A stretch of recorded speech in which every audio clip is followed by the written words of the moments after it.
अब यहाँ पे एक चीज देखिए, हमें पता है कि 1 5 9 ये जो तीन राशि है ये अग्नि तत्व है। 6 2 6 10 पृथ्वी तत्व है। 3 7 11 वायु तत्व है। 4 8 12 जल तत्व है। अब यहाँ पे सबसे बड़े गलती क्या करते हैं बहुत सारे लोग, एक बच्चे के जब नामकरण करते हैं, एक बच्चे के नामकरण करना या किसी भी तरीके से कोई भी तत्वों को जब यूज करते हैं, वो कभी ये नहीं देखते कि उसके कुंडली में उसका राशि कौन से तत्व का है। अब हमें पता है कि अग्नि तत्व जो है, फायर जो है, उसका वायु तत्व से और पृथ्वी तत्व से एक फ्रेंडशिप रिलेशन रहता है, बट जल तत्व के साथ वो दुश्मनी निभाता है। वायु तत्व का अग्नि तत्व से, जल तत्व से थोड़ा बहुत फ्रेंडली रिलेशन रहता है, बट पृथ्वी तत्व के साथ उसका दुश्मनी रहता है। और पृथ्वी तत्व का अग्नि तत्व और जल तत्व के साथ रिलेशन ठीक ठाक है, बट वायु तत्व के साथ उसका दुश्मनी है पृथ्वी तत्व का। अब यहाँ पे जल तत्व है, इसका अग्नि तत्व, वायु तत्व और पृथ्वी तत्व के साथ एक रिलेशन मेंटेन अच्छा करके रखते हैं, बट अग्नि तत्व के साथ अच्छा रिलेशन मेंटेन नहीं करते हैं। अब जब आपकी कुंडली में जो राशि देखा जाता है, उस राशि से आपका जो चंद्र बैठा हुआ है, वो राशि हमने पिक करा, उसके बाद वो राशि, वो चंद्र आपके जिस नक्षत्र में बैठा होगा, हम लोग वो सारा देख करने के बाद एक नाम देते हैं एक बच्चे का। जब उसका नाम देते हैं, बहुत सारे ज्ञानी लोग क्या करते हैं, एक मूर्खता वाला काम कर देते हैं। किस तरीके का मूर्खता काम करते हैं, वो क्या करते हैं, उस बच्चे का जो नाम रखते हैं, क्या कहते हैं कि अच्छा ये कुंडली का नाम है, कोई मिसयूज कर लेगा, आप एक काम करो इसको गुप्त रख दो, लेकिन उसका एक अलग नाम रख दो, ठीक है, कोई बात नहीं, वो भी ठीक है। लेकिन अगर उस बच्चे का राशि मान लेते हैं मिथुन राशि हो या तुला राशि हो या कुंभ राशि हो, मतलब वो वायु तत्व का हो। अब हमें पता है वो वायु तत्व का राशि है, उसका नाम उसका कुछ रख के, कुछ पंडित जी ने बोला कि ये नाम है, पर उसको गुप्त करवा देके और एक अलग सा नाम उसका दे देते हैं। अब वो चेक नहीं करते हैं जो उन्होंने नाम दिया, वो नाम भी तो एक राशि को रिप्रेजेंट करता होगा। अब वो राशि, जिस राशि को रिप्रेजेंट कर रहा है, जो अलग से एक नाम दिया गया है, जो ऑफिशियली हर जगह पे ये अब सर्कुलेट होने वाला है, अब वो नाम जो है जिस राशि को रिप्रेजेंट करता है, अगर वो राशि उसका जो नेचुरल राशि है, जो कुंडली ने दिया है, उसके साथ अगर मिसमैच हो रहा है, अब वो नाम उसको बर्बाद कर देगा। चाहे आप न्यूमरोलॉजी से उसका नाम क्यों ना करेक्ट करवा लो, चाहे वहां पे 2 आर एक्स्ट्रा लगा दो या 4 आर एक्स्ट्रा लगा लो, कुछ नहीं होने वाला, ठीक है। यही है कि अगर किसी के पास नॉलेज आधा अधूरा हो, वो बहुत ज्यादा भयंकर रूप ले लेते हैं। अब यहाँ पे अगर मैं एग्जांपल दूं, एग्जांपल मैं देता हूं, मेरा जो कुंडली का जो राशि है, जो चंद्रमा बैठा हुआ है, वो मिथुन राशि में बैठा हुआ है, ठीक है।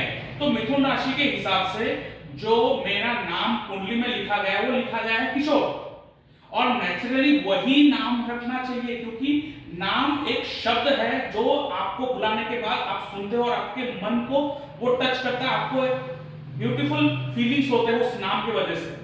अब आपको ऐसा नाम दे दिया कि सुन के भी आपको अच्छा नहीं लग रहा है, इसका मतलब उस जो नाम एक्स्ट्रा दिया गया है उसका तत्व आपके कुंडली के तत्व के साथ मैच नहीं हो रहा है।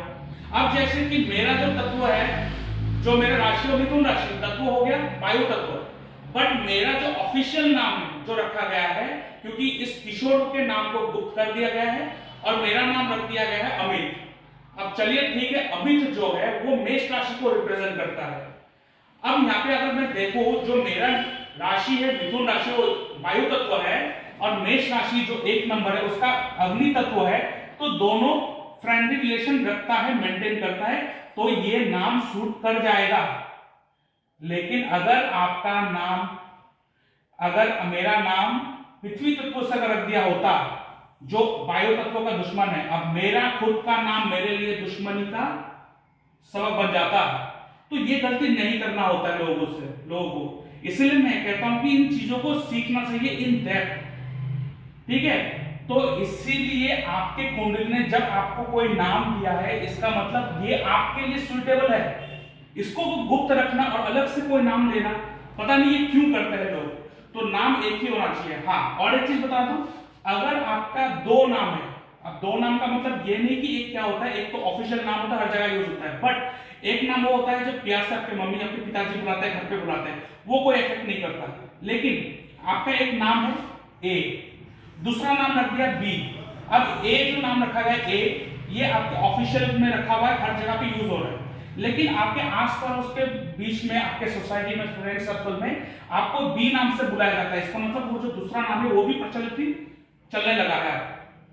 तो यहाँ पे आपके कुंडली में जब किसी व्यक्ति के दो नाम आ जाते हैं और दोनों ही प्रोमिनेंटली यूज हो रहा है, तो उस व्यक्ति के कुंडली में बुध जो है, मर्क्यूरी, वो खराब हो जाता है, चाहे वो कुंडली में उच्च होकर बैठे या नीच होकर बैठे।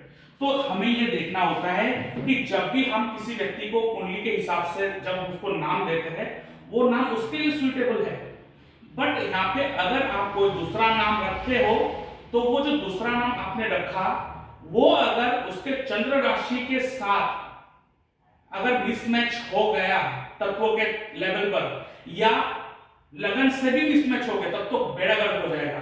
अब ठीक है, चंद्र राशि से मिसमैच हो गया लेकिन लगन से मैच हो गया तो ठीक है, लेकिन अगर चंद्र राशि से भी मिसमैच हो गया, उसके साथ साथ लगन राशि से भी मिसमैच हो गया, तो उसका मन तो गया गया, साथ में उसका पर्सनैलिटी भी डाउन हो जाएगा, चाहे आप कितना भी पूजा पाठ रेमेडी करवा लो। इसीलिए मैं कहता हूं जो ये कुंडली जो होता है, एस्ट्रोलॉजी जो होता है ना, इट्स लाइक ए जीपीएस। ये आपको गाइडेड टूल की तरह लेना चाहिए कि हमें गाइड कर रहा है कि क्या करना चाहिए, क्या नहीं करना चाहिए।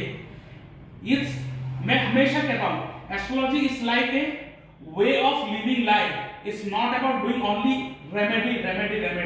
नहीं, अगर हर व्यक्ति इंजीनियर बनना चाहेगा तो डॉक्टर कौन बनेगा? तो कुंडली डिसाइड। अब ठीक है, डॉक्टर बनने के लिए उसको डॉक्टरी सीखना तो पड़ेगा। उसको डॉक्टरी सिखाएगा कौन? तो एक टीचर सिखाएगा, तो किसी को टीचर भी तो बनना पड़ेगा। अब मैं जो सिखा रहा हूं, मैं यहाँ पढ़ा रहा हूं, मैं भी टीचिंग का काम कर रहा हूं। अगर मेरे को आईएएस बनाना चाहो और हर व्यक्ति आईएएस बनना चाहे, तो वो जो आईएएस बनेगा उसको कौन सिखाएगा? तो ऐसा नहीं होता है।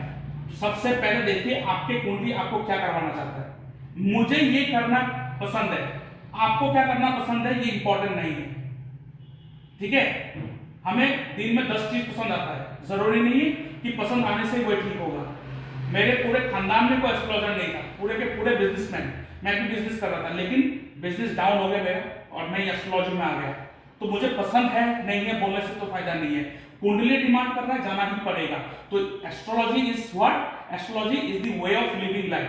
सो ये तत्वों को इंपॉर्टेंस देना ये बहुत ज्यादा इंपॉर्टेंट है। इसलिए कभी हम लोग तत्व कुंडली के ऊपर डिस्कस करेंगे, जो लोग कभी नहीं बात करते। तत्व कुंडली, जब भी हम लोग कुंडली बनाते हैं, एक कुंडली ऐसे भी बनाना पड़ता है जिसे कहते हैं तत्व कुंडली।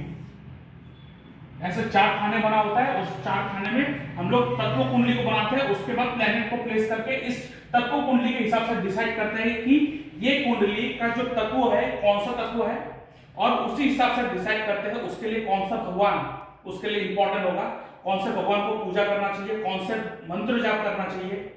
अब आप जब मंत्र जाप करते हो, उस मंत्र का जो अक्षर है, पहला अक्षर, अगर वो पहला अक्षर अग्नि तत्व है, मान लेते हैं कि वो पहला अक्षर अग्नि तत्व है, और आपका जो नाम है जो आप हर जगह पे यूज कर रहे हो वो अगर जल तत्व है, तो अगर वो मंत्र जाप आप करोगे तो आपके लिए वो बेड़ा गर्क कर देगा। अब मेरा राशि क्या है? मिथुन राशि। मिथुन राशि क्या होगा? हवा तत्व, वायु तत्व। अब वायु तत्व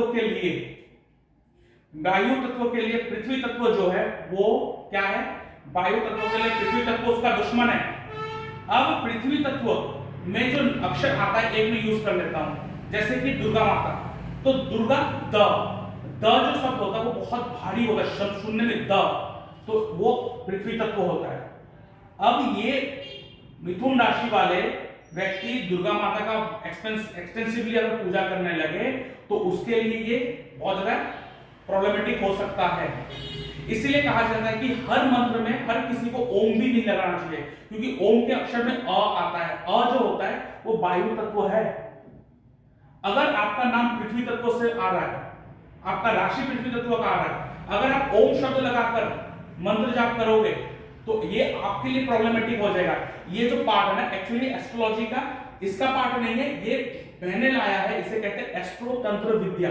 ये एस्ट्रो तंत्र विद्या का पार्ट है। तो अगर आप इस चीज को सीखना चाहते हो, पूरा का पूरा तंत्र विद्या के ऊपर अगर आपको पूरा नॉलेज लेना है, तो इसके लिए भी एक मेरा कोर्स है, उसमें ज्वाइन कर सकते हो। बट ये जो तंत्र विद्या है ये हर किसी के लिए ऐसा नहीं कि हर कोई हर तंत्र विद्या में सक्सीड हो सकेगा।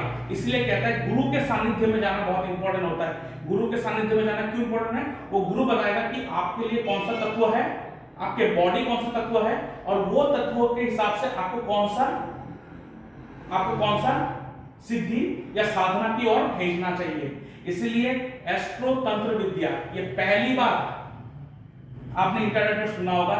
इसके ऊपर रिसर्च करके बहुत सारी चीजों को पढ़ने के बाद, मेरा 5-6 साल के एक्सपेरिमेंट के बाद मैं इस चीज को लाया और मैं लोगों को थोड़ा अवेयरनेस देना चाहता हूं, क्योंकि बिना तत्वों को कंसीडर करे लोग अपने लाइफ को खराब कर रहे हैं।